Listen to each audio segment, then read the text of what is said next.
Okay. Hello. So, hello everyone, and hello Laura. Laura and I decided to have a conversation today and to record it. We regularly have these kind of conversations about our work. And a while ago, I think maybe 2, 3 years ago, Laura recorded a conversation with me talking mostly about my work and reflecting on it together. So today we thought we'd turn it around and speak a little bit about Laura's work. Also, just these conversations are really nice to hear ourselves think out loud about what it is all about that we're offering, why we're offering it. Yeah, and to support each other to kind of be more visible, to use our voice to speak about what matters to us. Thank you so much, Petra. I already feel like, ooh, I'm getting, excited, but also a bit nervous about it. Although we know Mm. each other very well and we practice being on camera, there is always a sense of excitement. So I'm practicing also, to rest and lean on the chair and feel my feet and feel the support. Thank you for being today here with me. Thank you. Yeah, it's a pleasure. We've shared such a long journey with each other, right? Like through movement medicine, through our joint apprenticeship with movement medicine and the training, the teacher training, and then the many intensives and CPDs, and now also both on the somatic experiencing journey and training in that. And then I think there have been many kind of other parallels and similarities in terms of the kind of work that we've trained in, the kind of work that we love, the things that we're offering. Yeah, so it feels so nice to keep being alongside each other in these journeys and these professional journeys and the personal journeys. And I guess for both of us, I mean, I know for my work and from what I've witnessed in your work, that alongsideness as women is also really important and really central, right? Yeah, absolutely. We've been knowing each other indeed since, I don't know, nearly 15 years, I believe, huh? Maybe even more. And this Yeah. alongside as you say, professionally and personally, obviously, I feel that is key. As we were also sharing a little bit before being on camera, this is Mm. a way also to resource each other and create good companionship, especially in these challenging times, personally and Mm. collectively. Many of us are experiencing, um, yeah, many challenging moments. And so being together, supporting each other, being there, it's really essential, I feel. Yeah. Yeah. Yeah. So maybe we can start by talking a little bit about the sort of broader context of the work that you've developed over the last few years, because I feel, as we just mentioned, there's so many different strands feeding into it, so many different kinds of things that you've engaged with, different trainings, but also your personal life experience and your experience of living in different places, engaging with different cultures, and then the experience of, your own life journey and the many events and experiences you've had along that journey. So I wonder if you want to give us a little bit of an overview of what elemental soul medicine is for you and what you're bringing into the world through that. Thank you. Well, we met during our journey with movement medicine, I believe in 2008 or something like that, or 2009. Mm.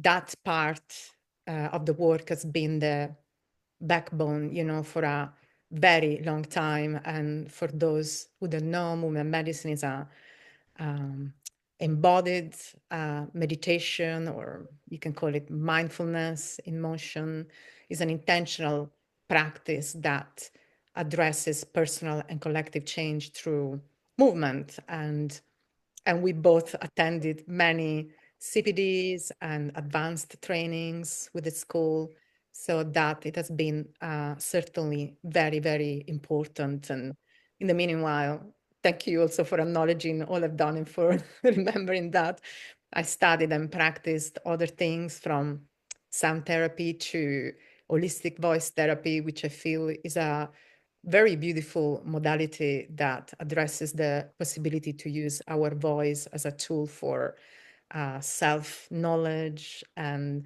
expressivity and creativity and strengthening our voice, literally, I would say, and metaphorically in the world.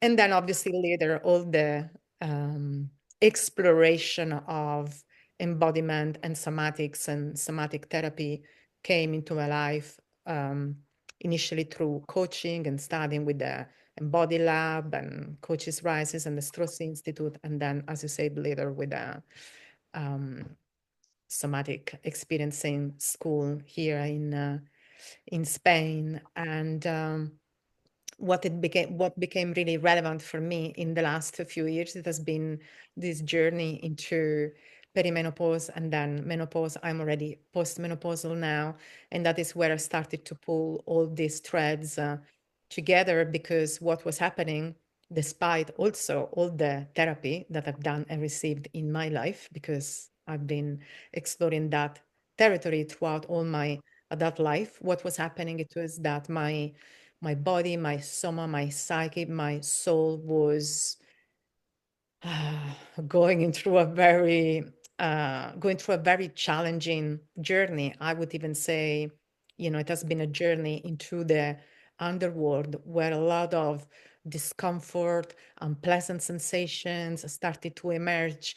And what was very clear for me, as we were sharing a little bit before, was that all the stuff that was not embraced, digested, integrated, mostly from childhood, was coming and knocking on my door with such a strength that it was impossible to ignore it. And in a way, it was very disappointing and surprising, because I was like, okay, how is this possible? Again, after all the therapy and all the healings and all the ceremonies and all that I've done, why am I feeling still in this way? What is this discomfort, this discombobulation, this despair, and sometimes even depressive moods and all of that? So I've learned a few things along the way. And one, it is also that part of this journey, it is also the exploration of the underworld that is not really well held actually in our culture, especially for women. In fact, it's not held at all. And in fact, also this life stage, again, perimenopause, menopause, postmenopause, it's pathologized. And people focus a lot on symptoms and what is wrong, and mood swings or hot flashes, without having a broader container to include also the psycho spiritual experience, and the fact that in initiation or initiatory processes, this journey into the underworld, it is very much needed. Interestingly enough, also the model of the hero's journey, it's a masculine journey, whereas I feel that here what emerges, it's a more yin, feminine restoration, reclamation, pilgrimage, and exploration that includes the possibility to land back in the body. So I go back again to soma, embodiment, soul, wanting to be here in the flesh, in the sacred container of the flesh, so that we can, love ourselves and love the world more fiercely, and integrate and include. So for me, when we speak, for example, about healing, which is, it's a quite controversial word, isn't it? And I know that you speak also about it. Healing for me is about inclusivity. It's like it's a yes and and including more of that shadow and the magnificence and the discombobulation and and the beauty, but also the ugly. And again, all of that for me needs to be done through the lenses also of the body and the nervous system and the physiology of the body, because it's not possible to talk trauma away. And when the body is triggered, if there are memories or if there is still some leftover of trauma, as you know, living in our system, is not possible to bypass that, with affirmations or intending just to feel better. That's not enough. So we need to really go back into the physiology of the body. That's why I love so much this work of somatic experiencing is so kind and gentle and respectful and loving and slow. And I love to offer that again to women in this life cycle because I feel that unless we address all these things, then there is the risk that the discomfort is going to become a chronic symptom or physical pain or even disease unless we listen. And the beauty of that it is that we can listen to all these whispers, um, feeling that they have some wisdom that are bringing to us. And I know it's difficult and challenging. You and I were talking about it a few minutes ago, and I was like, "Oh my gosh, this is so exhausting." And there is something also about the power of not wanting to label these experiences again as pathologies. I feel that it's very important. It can give us a wider, more uplifting, more interesting narrative. And as many inspiring women say, we are storytellers, we are creatures of stories. So the stories that we say about life, about midlife, about being in a woman's body, it is important and it does matter. So thank you for Wow. helping. Let's take a deep breath and actually come back to our bodies for a moment. I think there was so much in that, what you just shared. So I want to maybe take a moment and listen to the echo and then unpack some of the things that you dropped in there because there was so much beautiful, powerful information that you just shared. Yeah, and I noticed there's some excitement in my own body. There's a little bit of tingling in my chest, and there's warmth in my body, listening to you, maybe from the resonance of recognizing what you shared. Wonder what you're noticing in your own body in this moment. So we can practice Yeah, right here, right now, what this is about, right? yeah, yeah. I'm going back. I have a very comfortable chair actually, so I'm really leaning in the support of the chair, uh, enjoying the containment and the softness because it's really comfy. And so this Mm. makes me feel that my back is held and my chest it's soft and open, and that I can rest, in the backbone. And although I also feel the nervousness of sharing these things, and sometimes the voice comes, "Who am I to share these things?" And who am I? The resting allows me to slow down a little bit, but also just to feel it like, yeah, I have the right to be here with you, and it's okay to have this longing of wanting to share and talk about these things and feel the potency of it and practicing the muscle also of, yeah, using our voices and sharing what's important to us, even if it's a bit like, ooh, a bit scary. And also, as you were just talking before, there's something beautiful that you're just embodying around including, right? You're including that you're sitting here and you're nervous. It's not always easy to kind of show up on camera and to speak about the things that we're passionate about. So you're including more of yourself. Yeah. And Mm, I think what I really appreciated about what you were saying earlier is this kind of normalizing, right? Not to make it wrong what's going on, whether that's nervousness right here, right now in our bodies, or the menopausal journey and the many roller coaster kind of rides that we go on with that. And particularly what you said about like this point where you arrived at perimenopause, and it was like, oh, I've done all this healing work, and I have all these practices, and I have all these tools, and it's still difficult to mm, normalize that it's not a failure of the things that we've done throughout our lives, the healing journeys that we've been on, the practices that we have at our fingertips, but that it's a normal and natural part of this journey for women at this stage of life, but also a normal and natural part of life that regardless of how resourced we are, there will still be ups and downs, right? It's not like we end up flatlining and nothing happens. And I think that's such an important message. It's such a relief mm, to name that and to really feel that like there's nothing wrong with me. There's mm, nothing wrong with you. There's mm, nothing wrong with any of us, really. mm, Um, this is normal to experience challenges, to experience these symptoms of midlife, and the different stages. Mm, You said all the things that come up that have been undigested. You know, maybe we needed to come to this stage in our journey to even be able to sense that there's undigested stuff mm, because we weren't ready before.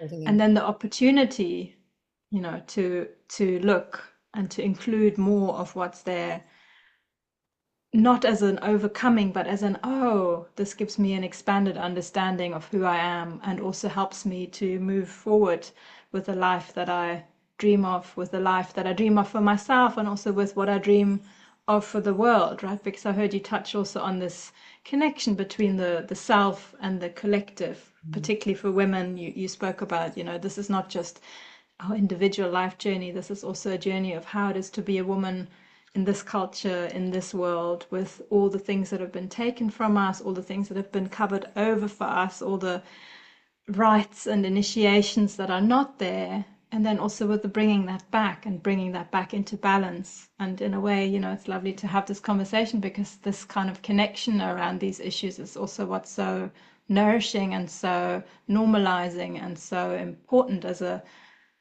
resource, right? To explicitly name those things and to know that we're not alone mm, when we experience that kind of stuff. And, you know, we were speaking before we started the recording about, you know, the midlife is not just, okay, there's the menopausal journey with our health, with our bodies, with our emotions. There's also the fact that when we're in midlife, for many of us, things are happening with our parents because they're now older, they're aging, they might be sick, they might need care in a different way from before.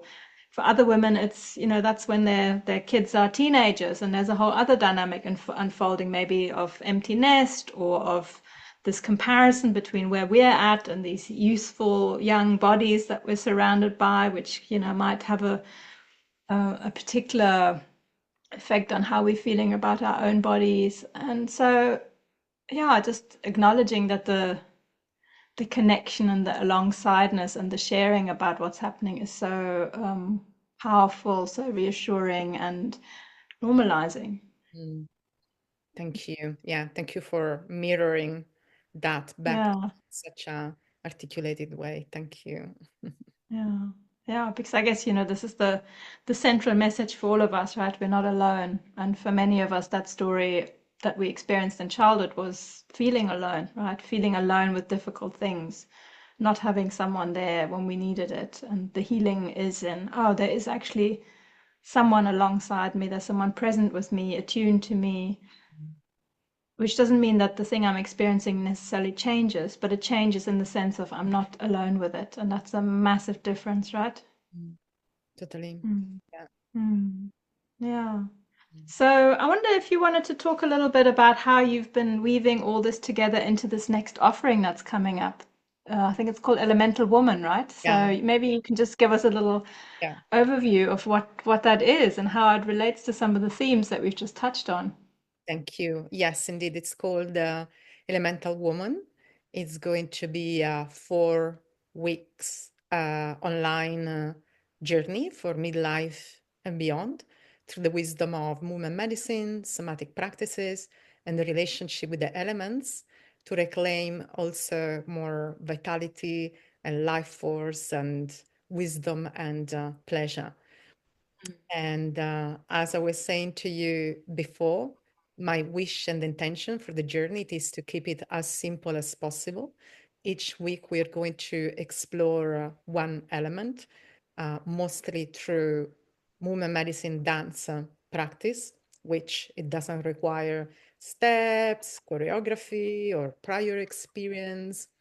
And then we will also have some journaling and sharing and some simple somatic practices to learn these tools related to body awareness and being here in the present and feeling, sensing, learning from the bottom up, meaning that all this is going to be very experiential. There is going to be no right or wrong. It's not an academic learning. On the contrary, is a kind of learning that is going to validate women's experiences in their own uniqueness, basically, through the wisdom of the elements, because we're made of the elements. We're, sun and water and carbon and, and all of those wonderful combinations in our bones and liquids and cells and all of that, as we know.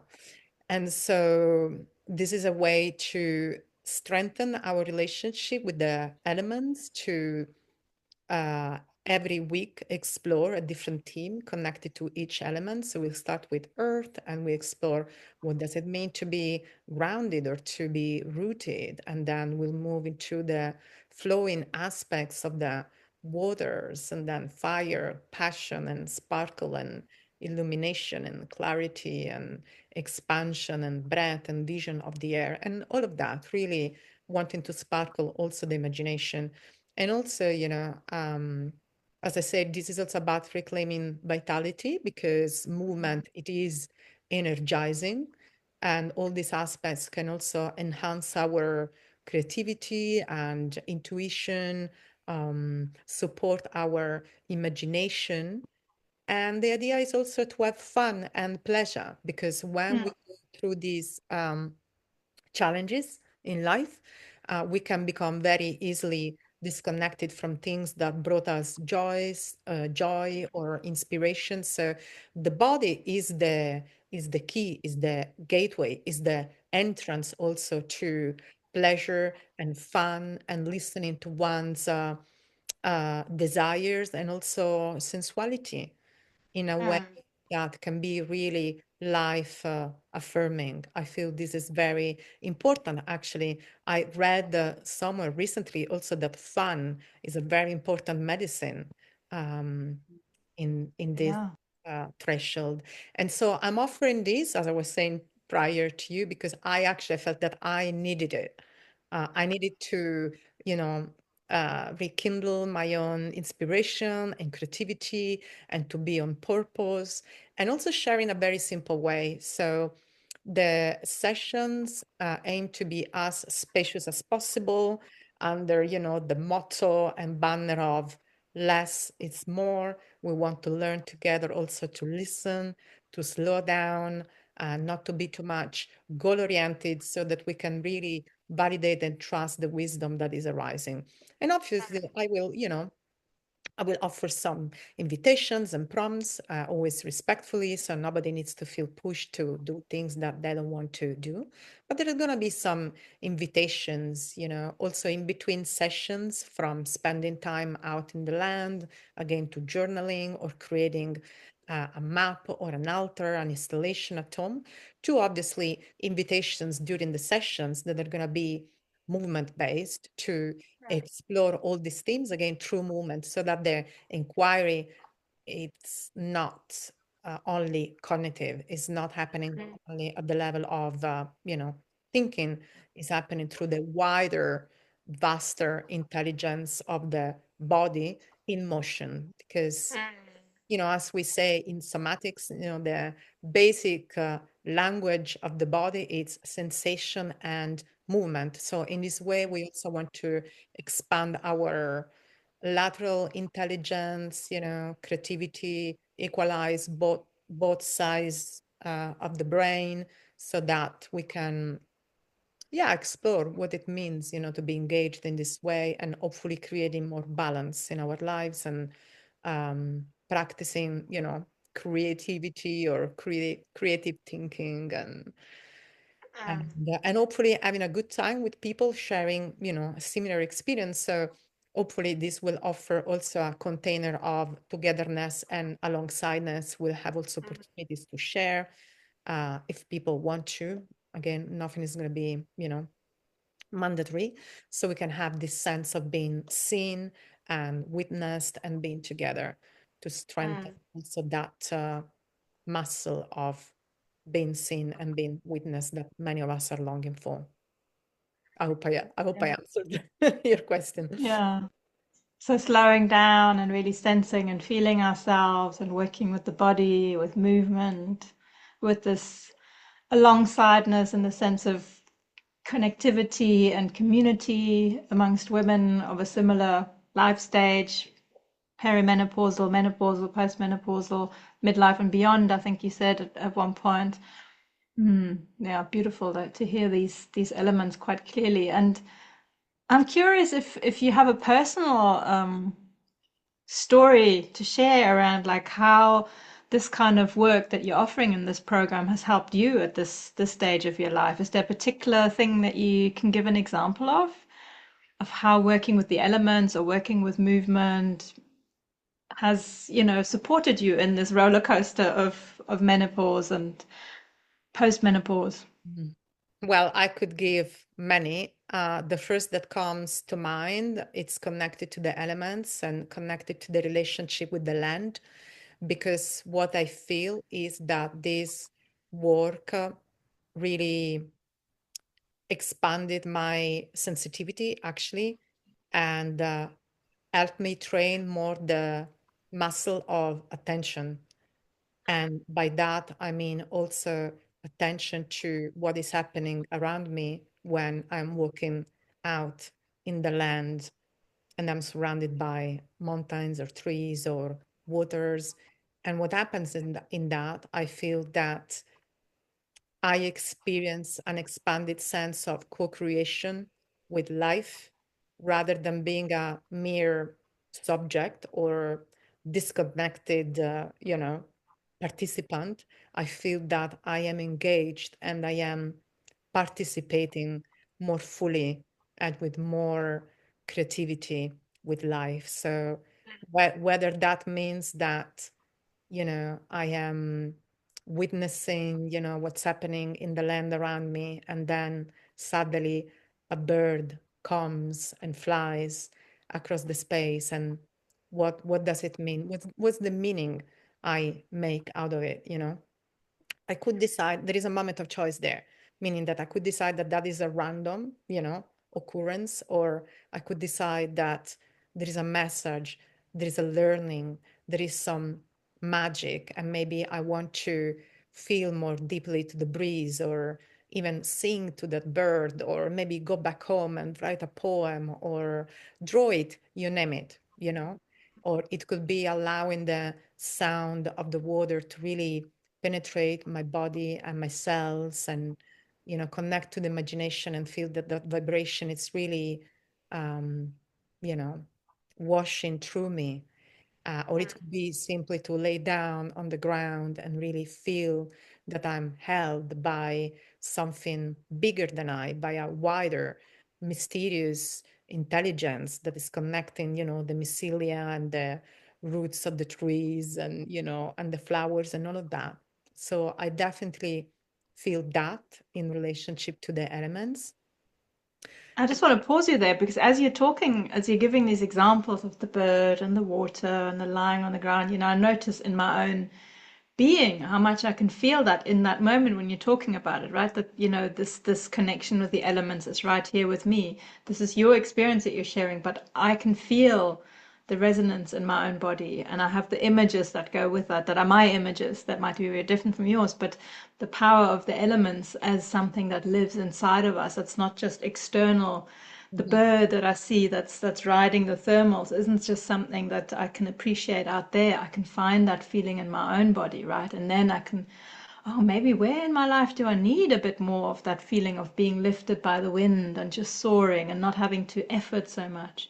Or where in my life can I lean back a little bit more into the holding of the ground, the earth, let myself be supported so that I don't have to be the one that's driving everything, but I can be supported by life, by the earth, by the elements to move through my day, right? So it's so beautiful. These things are so personal, and at the same time they're also so universal, right? Because we, like you said earlier, we are made of the elements. Mm. The nature that we see outside is also our own nature, right? And I think often we talk about nature out there, but this is also nature, right? Our body is a gateway to our inner nature.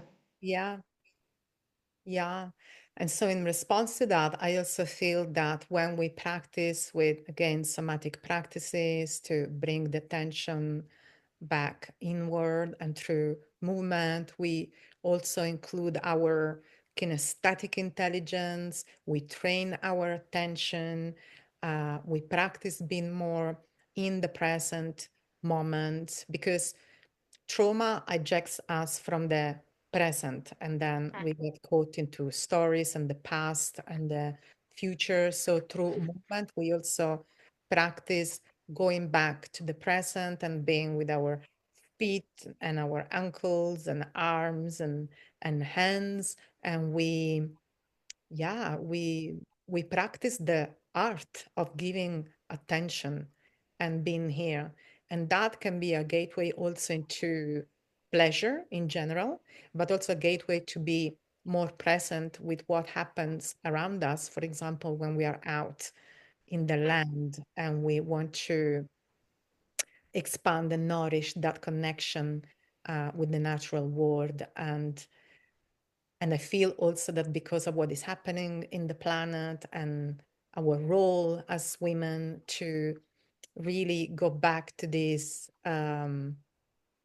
connection between our body and the body of the earth, it is really essential, because this is one of the systemic traumas that we experience in our society, which is not only the disconnection from our bodies, but the disconnection, obviously, from each other and from the trees and the plants and the waters and the mountains. So we are weaving these connections back with intention, with focus, with practice. And because, again, as we were saying before, it took an awful amount of repetition, to go into the automatic pilots or the spasms or the things that we do out of reaction, is going to take also some practice and repetition with intention to go back to the body, go back to the waters within and without, go back to the breath and the earth and the fire and the sky and all of that. Yeah, and it's not easy to remember ourselves in that way in a culture, in a context where that's so lacking, right? Because so we're constantly going counter the things that are happening around us. And so, as you say, it takes a lot of repetition, it takes a lot of practice, and it takes community, right? It takes knowing there's other people alongside us who are also practicing this, who are also trying to reclaim this connection that we've lost, which we haven't really lost. We've just forgotten it, right? Like it's been occluded. It's there, whether we're aware of it or not. It's there, of course, Yeah. but we've forgotten how to act on it. And I think one of the other empowering things that you mentioned was this moment of choice. You were saying as you're watching the bird, you have a choice. What story do I tell, right? And I think for me, that's also such a key element in this trauma healing journey, in the work with the body. We reclaim our sense of agency, right? We're not just people to whom something happens, Mm, but when we have enough resource, when we have enough ground under our feet, we have enough breath, we can sense ourselves. Then we also have the choice: how do I want to be? How do I want to act? mm, What can I do? And it might be something very small. I'm not talking about action in this like out in the world. Sometimes it's just like, I'm going to choose to stay here one moment longer, to feel my body on the chair, mm, to offer myself a moment for a breath, mm. even though everything around me is rushing. I can choose to include more of myself. That's the kind of agency that we have if we have that awareness of what's happening in the present moment, right? If we're not even in the present moment, we don't really have that choice because we're in the future or we're in the past, and we don't know where we are. And it's only when we know where we are in the present moment that we can decide, this is where I want to go or this is where I don't want to go, right? Yeah, Yeah. yeah. And thanks for highlighting also this link to the bigger picture, the transformation that we so desperately need in the world. It's not just we're doing our own healing and we're just doing it for ourselves and we're just kind of, to have more pleasant and more productive and happier lives for ourselves alone. We're doing this also in connection with the collective healing that's needed in the world. And when we look around, we can see how desperately this work of returning into the body, returning to healing our own trauma, returning to finding a greater sense of choicefulness, of creativity, of courage, of agency, how much that's needed in the world right now. Yeah. Yeah. Yeah. And we also definitely need each other for that. And it is challenging, because many of us can feel the longing for this change and we have the vision, and there is this, yeah, gap between where we are and where we are going. And although there are also a lot of beautiful things happening, the world is also on fire. Is a very chaotic place at the moment with all that is happening from the environment to Gaza and people suffering in many different countries and genocide and you name it. So it is hard, and that we need practices to come back together and practice actually together with care, respect, kindness, intention, supporting each other. And in a circle, I feel that the idea of the circle is very important. It's very feminine. We are all learning from each other. We're moving away somewhat from the guru age, I feel, and Let's hope so. pyramids, whatever different kind of structures. So as you said, we come together to remember, to remind each other. We're strengthening the new narratives that we want to uplift. We're strengthening the visions, we're planting the seeds that we want to plant for the future, and also really nourishing that wilderness within, this archetype of the, elemental woman, the wise woman, the wild woman, even the crone, if you want, because she's wild and she's untamed and she's one with the land and she cares. I feel touched. No, I don't want to cry. Oh yeah, take a moment and really, I can feel that being moved by that archetype and by what that means. Yeah, I just really want to cry on camera, but yeah, she cares for the land, for the children, for the plants, and for herself as well. She's not excluding herself from that fierce love and compassion. I mean, ultimately, this is about fierce love. And I feel, in my own journey, that it's not that easy, as we were saying before, to nourish that, caring for ourselves and the world and each other. And this is, it has nothing to do with being perfect or bearing all the weight of the words, on our shoulders.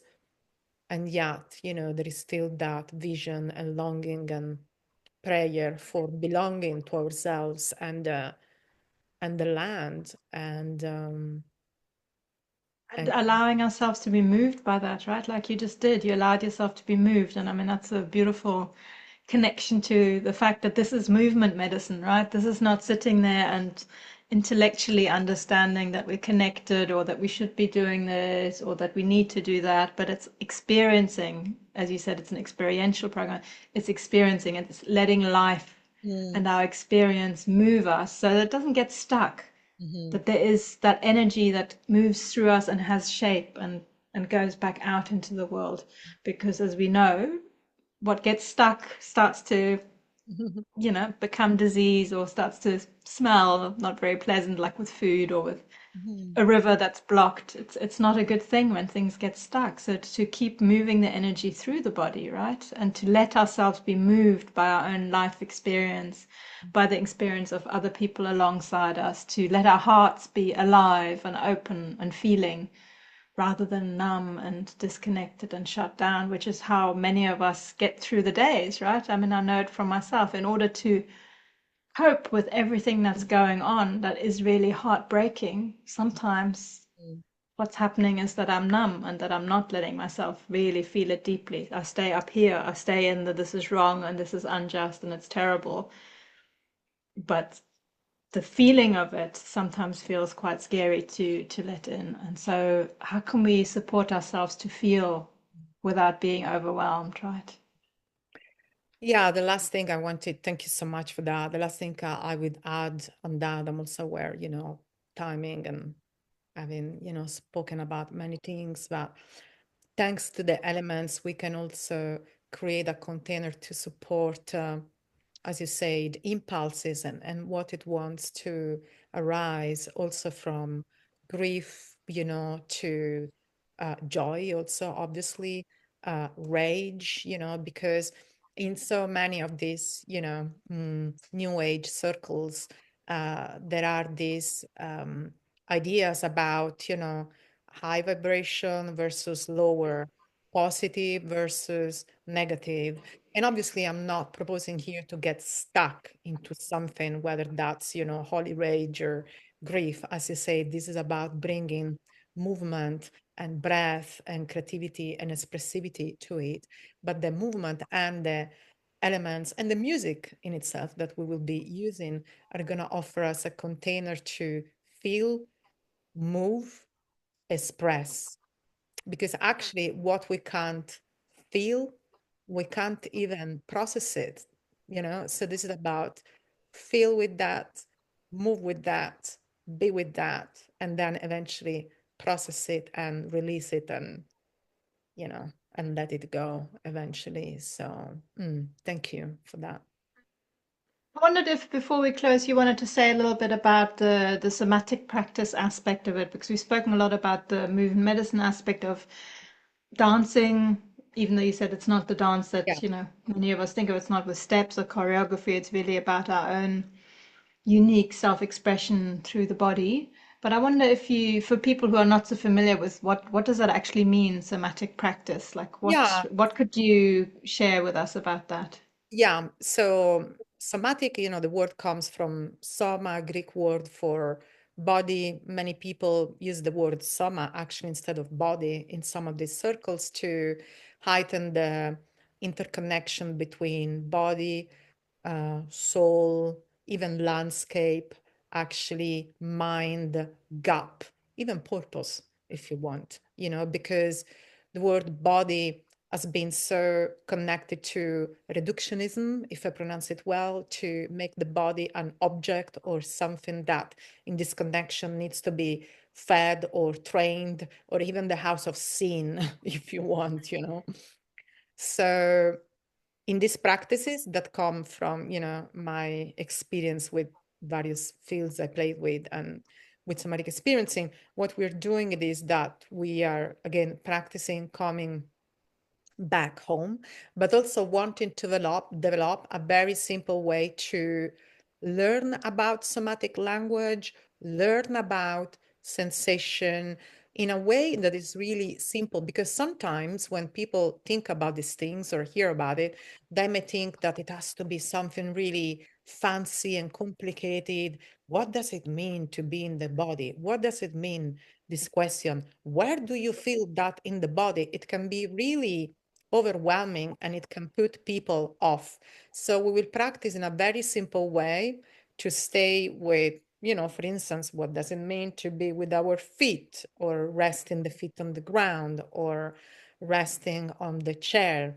What are the sensations, color, textures, images, just to practice again that simplicity in terms of learning what does it mean to develop this language and learning what it means to be with what we call also the felt sense, or describing again sensation in a way that it doesn't become overwhelming. So that's in a nutshell. Yeah, and as you say, it's like it's simple, but it's not easy, as both you and I know from Hmm. many years of many embodied practices. And I think it's a lifelong journey to become embodied, and it doesn't ever stop. Hmm. Um, so these practices may seem very simple to our very quick and fast minds, but when we actually engage with them, they're very, very profound and complex and very difficult for us who live in this very disembodied culture, right? Yeah.